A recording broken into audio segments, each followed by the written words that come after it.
Oke, hari ini kita kembali lagi ke komputer online class.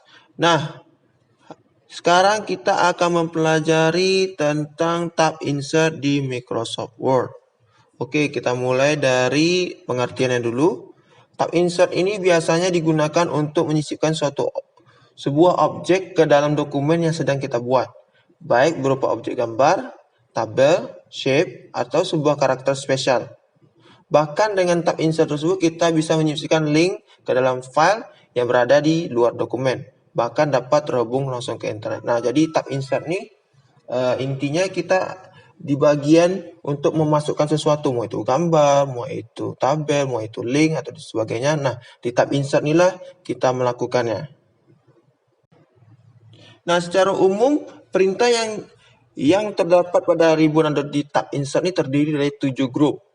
Nah, yang pertama ada group page, yang kedua ada group table, yang ketiga ada group illustration, keempat ada link, kelima ada header and footer, nomor 6 ada text, dan yang terakhir ada simbol. Nah, itu dia grup-grup yang terdapat dalam tab insert. Nah, berikut ini adalah penjelasan masing-masing dari grup yang ada di insert.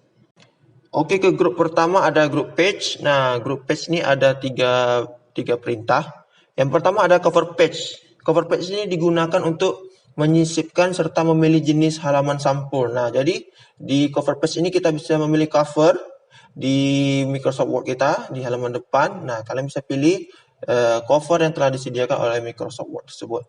Yang kedua ada blank page. Nah, blank page ini untuk menyisipkan atau membuat halaman baru dalam suatu file dokumen. Jadi ketika kalian ingin membuat ke halaman selanjutnya atau membuat lembar kosong, kalian tinggal klik blank page tersebut.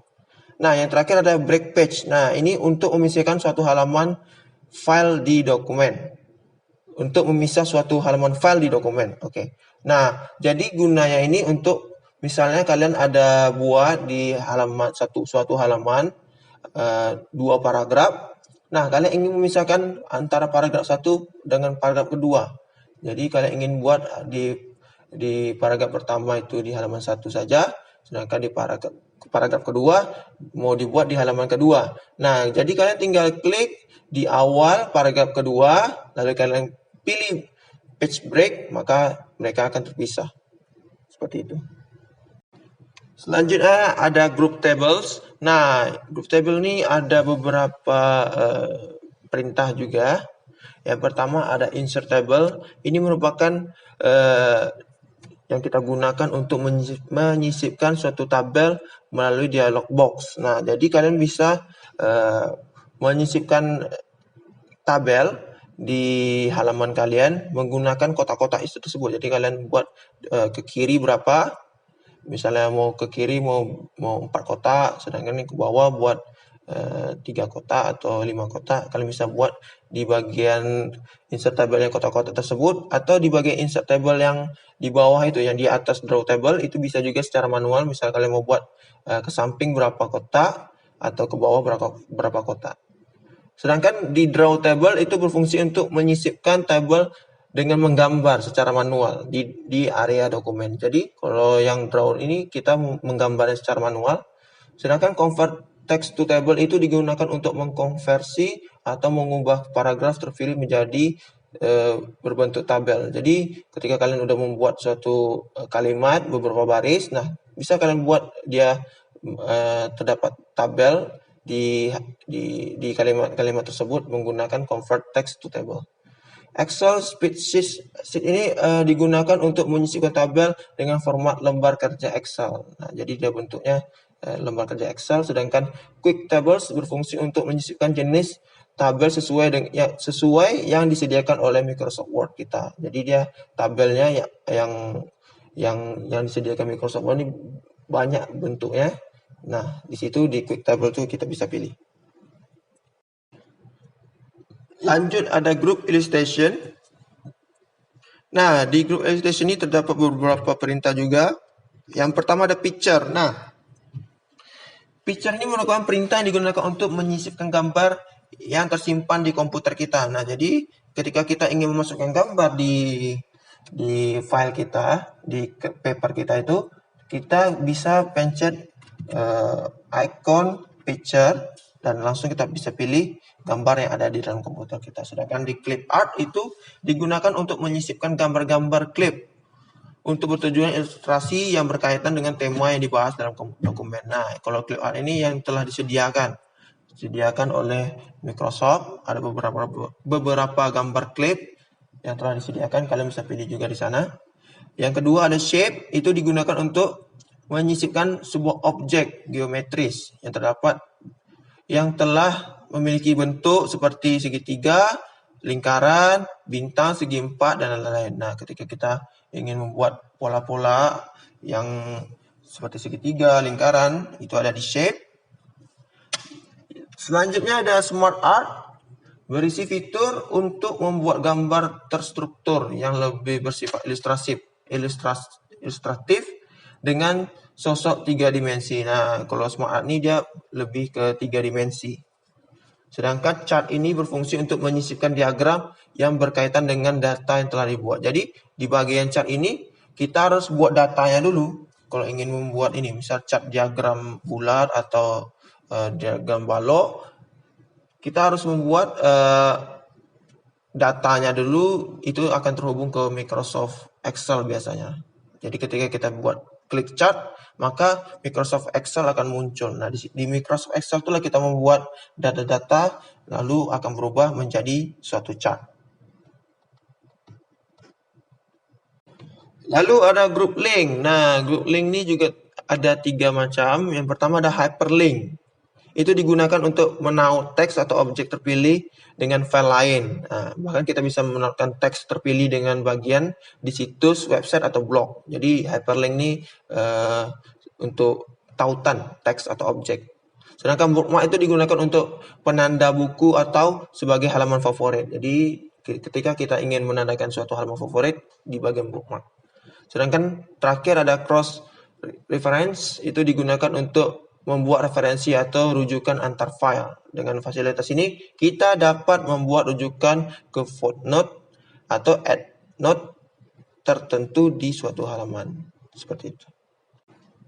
Kemudian ada group header. Nah, group header ini terdapat 3 fitur. Yang pertama ada header. Header ini digunakan untuk mengatur kop atau kepala halaman suatu file. Nah, jadi ketika kita ingin membuat surat resmi di sebuah organisasi atau instansi, maka memerlukan suatu kop di halaman surat kita. Nah, kita bisa menggunakan fitur header tersebut. Yang kedua ada footer, itu digunakan untuk mengatur atribut suatu halaman berupa kaki halaman. Sedangkan page number digunakan untuk memberikan nomor di setiap halaman. Lanjut ada group text. Nah, di group text ini ada beberapa fitur juga. Yang pertama ada text box. Nah, berfungsi untuk menyisipkan kotak teks sesuai dengan pilihan yang disediakan oleh Microsoft Word tersebut. Jadi, kita ingin membuat teks di dalam suatu kotak, nah maka di textbook ini telah disediakan beberapa template atau pilihan yang bisa kita gunakan. Sedangkan ada quick parts, ini merupakan menu yang menyediakan perintah-perintah. Jadi di dalam quick part ini ada perintah-perintah lain. Yang pertama ada auto text. Nah, auto text ini digunakan untuk mengatur teks secara otomatis. Yang kedua ada dokumen property, untuk mengatur atribut dokumen, title, tag, dan lain-lain. Field digunakan untuk menyisipkan field atau judul tabel. Nah, itu biasa secara otomatis diakses ya, akses atau di Microsoft Excel kita di set dengan nomor otomatis. Yang keempat ada build block organizer, itu digunakan untuk mengatur seputar partikulasi quick parts. Yang kelima ada save selection to quick parts gallery, itu digunakan untuk menyimpan peformatan dari teks terpilih ke quick parts gallery. Nah, selanjutnya ada word art. Nah, word art ini digunakan untuk menyisipkan teks bergaya artistik. Dengan fasilitas ini, kita bisa menyisipkan tulisan-tulisan artistik 3 dimensi dan efek-efek lainnya. Jadi ketika kita ingin bosan dengan menggunakan teks-teks yang normal, kalian bisa pilih di word art tersebut. Nah, yang kedua ada drop cap. Nah, drop cap ini pernah kita lakukan, itu menyisipkan huruf kapital dengan ukuran lebih besar di awal suatu paragraf. Nah, ketika kita ingin seperti di gambar itu drop cap, jadi dia besar sendiri huruf pertama di paragraf itu. Nah, seperti itu contoh dari drop cap.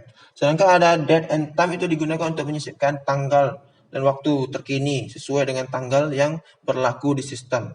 Sedangkan objek digunakan untuk menyisipkan objek embedded berupa objek yang diprogram sehingga itu biasanya terhubung dengan aplikasi-aplikasi lainnya yang ada di komputer kita berupa script ya.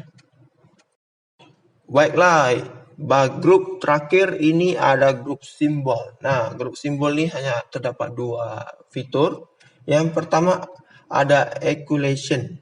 Nah, itu digunakan untuk menyisipkan simbol-simbol persamaan. Biasanya itu tuh yang naskah-naskah atau soal-soal matematika. Nah, bisa menggunakan equation tersebut. Kalian bisa lihat di gambarnya itu ada simbol-simbol yang biasa kita lihat di buku matematika.